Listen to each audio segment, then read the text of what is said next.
group behind Project 2025 is pushing a new plan to send unmarried Americans to government-run marriage camps. I'm sorry. I really tried to take her seriously. I really did, but I just can't.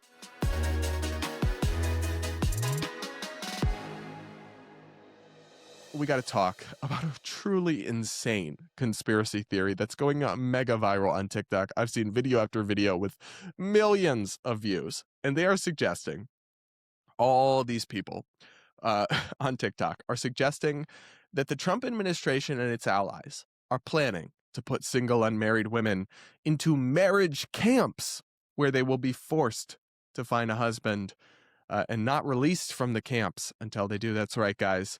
It's The Handmaid's Tale, but even weirder and somehow camp themed. I don't know. Camp Rock, but it's for forced marriages. Camp Handmaid's Tale. Anyway, of course, obviously, if that was true, that would be like dystopian and crazy. So I was like, all right, let's see. Because I'm not above, if you guys are regular viewers of this channel, this podcast, you know I have lots of criticisms of the Trump administration. I think they're going too far. They're overreaching on lots of different stuff. But I'm also still in touch with reality. So I was like, this sounds fake. So it probably is fake, right? Anyway, so I looked into it, did some basic research, and you'll be shocked at what I found. Anyway, though, first I'm just going to play you one of these TikTok videos so you can see the hysteria for yourself. Let's look. The group behind Project 2025 is pushing a new plan to send unmarried Americans to government-run marriage camps. In a published proposal titled Saving America by Saving the Family, the Heritage Foundation says the camps would serve as re-education centers for unmarried people, and the only way to successfully complete the program is to participate in a communal wedding at the end of the camp. The plan goes on to list 8 steps necessary to launch what it calls a massive national movement to restore the American family. One step targets education for pushing Americans to delay marriage while pursuing needless credentials. One step calls for banning IVF and claims it routinely manipulates or destroys human embryos. The proposal insists this is all optional, but this wouldn't be the first time in history that a voluntary program stopped being voluntary. So listen, I'm sorry. I really tried to take her seriously. I really did, but I just can't. Like, something about the death stare, they all think they're Katniss Everdeen, and they are not, in fact, Katniss Everdeen. Anyway, I looked into this because I was curious, and I appreciate she provided the headline she was referring to, so it was very easy for me to find the underlying article and shock her. Spoiler alert, guys. Close your eyes and ears if you don't want to hear spoilers. It is not, in fact, as she described, and we're going to go over all of it. But first, do make sure to subscribe to hit the like button. Do consider becoming a channel member to support my content. I call out the far left and the far right for their craziness and their delulu. But the biggest way to blow up on YouTube and get super rich is to just pander to one side exclusively. So I need support from viewers like you. Hit the join button or the link in the description or pinned comment to become a channel member, to support my content and unlock ad-free early access to full-length episodes with none of those annoying YouTube mid-rolls where mid-sentence I get interrupted by some ad. Yeah, you'll get ad-free episodes if you hit the join button, but more importantly, you'll support my content. So please do that if you can. Over 350 of you have signed up, and it's so appreciated. I'm really hoping to get to 500. That would mean the world to me and make a big difference for my content. Anyway, so I looked into this TikTok, and it's not just this one video. I have seen video after video of people breathlessly talking about the government marriage camps the Trump administration is planning. There's a couple of points that are totally destroy this narrative that are just left out of all the videos. First, this is not a Trump administration idea. It comes from the Heritage Foundation, which is a conservative think tank, and they are the authors of Project 2025. But actually, quite similarly to Project 2025, a lot of that has not been and will not be embraced by the Trump administration. Like, for example, banning pornography. Yeah, I must have missed the part where the Trump administration is doing that.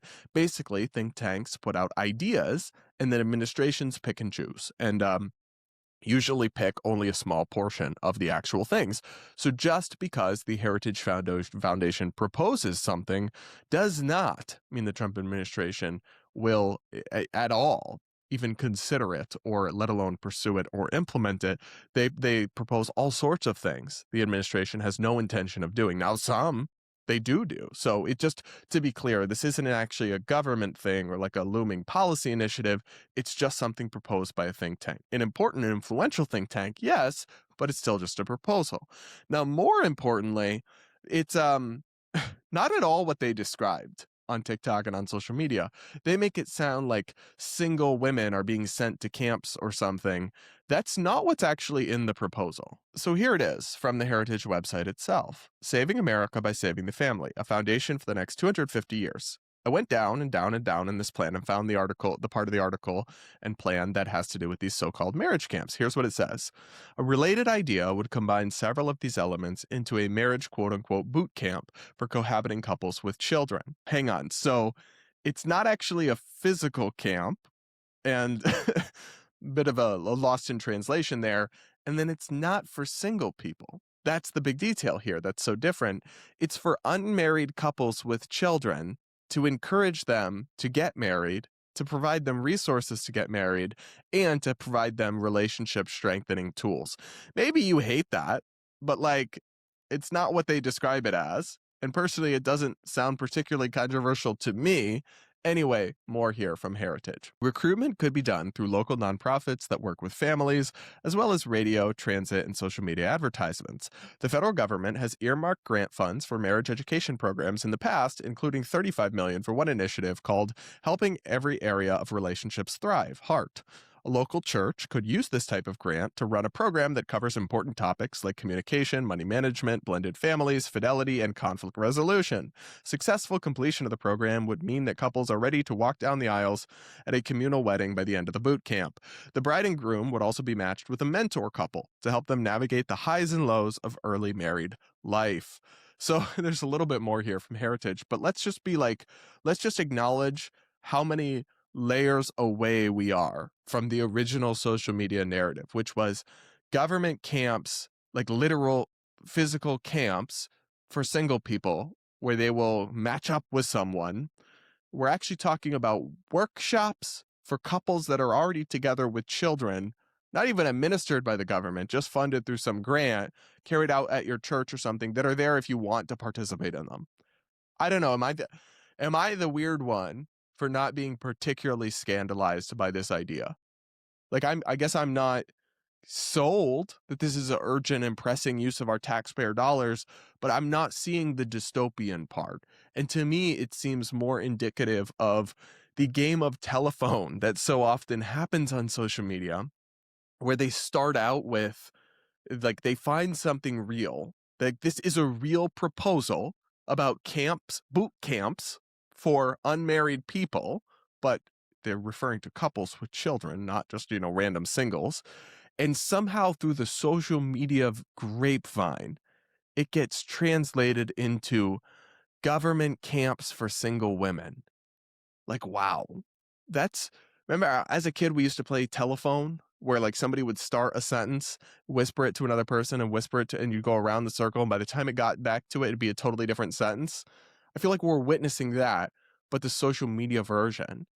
And so whatever you think of the actual idea, which again is not even a thing in terms of actual government policy being implemented, it's just a think tank's proposal. I could go to think tanks across the political spectrum and find all sorts of stuff they've proposed. It's wacky or funny.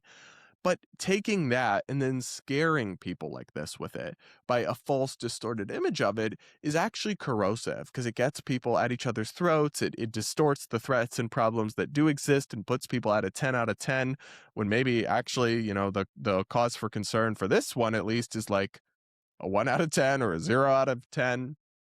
And I think it's a lesson to us all because obviously there are versions of this that happen in right-wing media where a story that's kind of small and minor gets distorted and turned into this big, huge thing that it's really not, and repeated, and then underlying actual truth and nuance and connotations are lost. to not just believe, just because a video has a lot of likes or views, like some of these videos have 3 million views, 4 million views on TikTok. They have 500,000 likes. And it's like, oh, you'd see that. You'd be like, oh, this must be legit. No, actually, it might just be bullshit.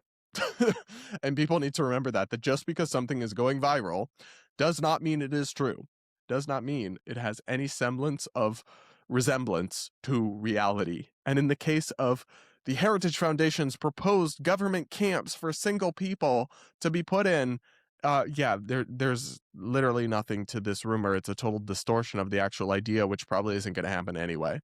Other than that, though, TikTok's doing amazing. Especially, I'm sorry, not to like racially stereotype or generalize, because I don't believe in any of that. I'm an individualist. I think every individual should be evaluated on their own. But why is it always a crazy looking ass woke white woman, spreading this stuff with too much free time? Like, every freaking time I come up and see one of these conspiracy theories on left wing TikTok, it's a white woman with crazy eyes. I'm sorry. I'm just saying it. Like I said, just no serious analysis to that because I don't believe in stereotyping, but I do notice patterns sometimes. I do notice things, and I'm just noticing that. Anyway, guys, you will have to let me know what you think. Have you seen this conspiracy theory? Are you as alarmed by it as our friend here, or do you think that the government marriage boot camps actually sound pretty innocuous? That's my take, at least, but y'all will have to let me know what you think in the comments below. Make sure you're subscribed, and do consider becoming a channel member to support my content. And that'll be it for today's episode of the Brad vs. Everyone podcast. Thanks so much for listening, and we'll talk again real soon.